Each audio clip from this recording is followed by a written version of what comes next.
The first code for wealth creation in the kingdom is the source mentality. A Christian, before you talk about wealth, the principles of wealth, the idea of wealth, the first thing you must settle in your subconscious mind as a person is that God is the one that gives the ability, the capacity to make wealth.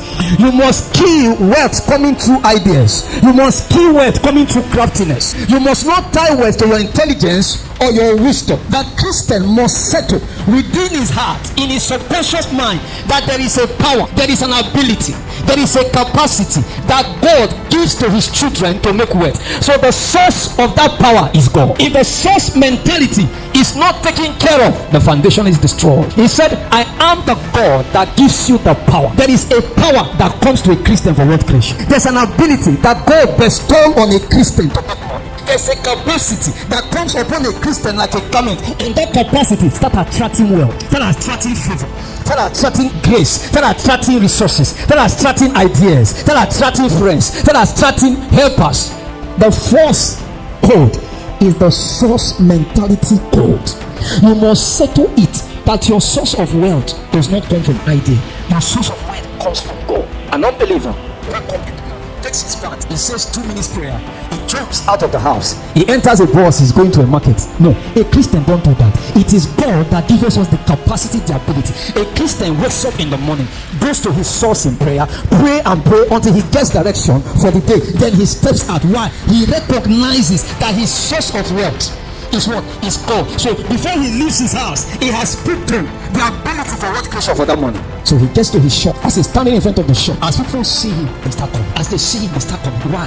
He's wearing the garment that attracts men. It's called the capacity. It's called the ability. It's called the power to make wealth.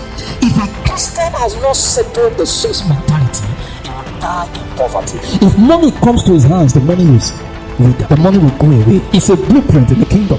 It's the pathway to kingdom prosperity. And do you know what is most shocking? The unbelievers practice this more than us. The man goes to a place on Saturday, they give him oil or they give him powder. He cannot open a shop without blowing the powder. He cannot leave his house without touching what they gave to him on his tongue. So some of them have collected too. Before they leave their house in the morning, they touch something on their tongue. So the way people scream, they play powder in front of their office.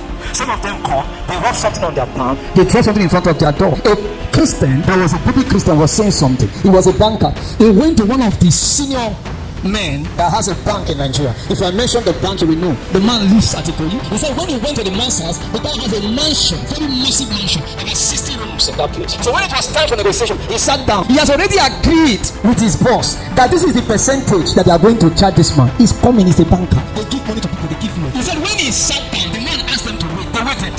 He sat down with his boss. While he was sitting with his boss, they were gisting. After some couple of minutes, the man came out. When the man came out, the man started negotiating. What they have written on the book, they have made research. They have already said to themselves, if we charge anything less than 5%, we will not make profit. They end up agreeing less than 5%. They signed it off. When they got back to their bank and they were reading what they have signed, their manager said, what happened? How did we do this? What happened? No. The man came from a coven. He stepped out from an altar. When he came to the sitting room and sat down, there was a power on his tongue that prepares men to give him money. So what? They did business with him without profit. They were doing charity job and using your bank, offering people loan as charity. They were giving the guy capital without interest. So the first code you must master, it is God that giveth you that capacity. You must settle the source mentality code. If you don't settle it, you will struggle in Lagos. You will suffer in this city. You will go out with men that are coming from altars and coming from coven. You are coming with an empty hand to trade with a man that is coming from an altar. How do you think you will win in the marketplace? How do you think you will have more sales in the marketplace? How do you think you will get promotion in that country? The guy is coming from an altar. Your source is not supplied. Your source is not guaranteed. The first code is the source mentality code. It must be settled in your subconscious mind. It's not something you say in your head, God is my source of money. You just wake up in the morning, you say 2 minutes prayer. No, you must pray it like you know it. You must pray it like you mean it. You must live it as you do it.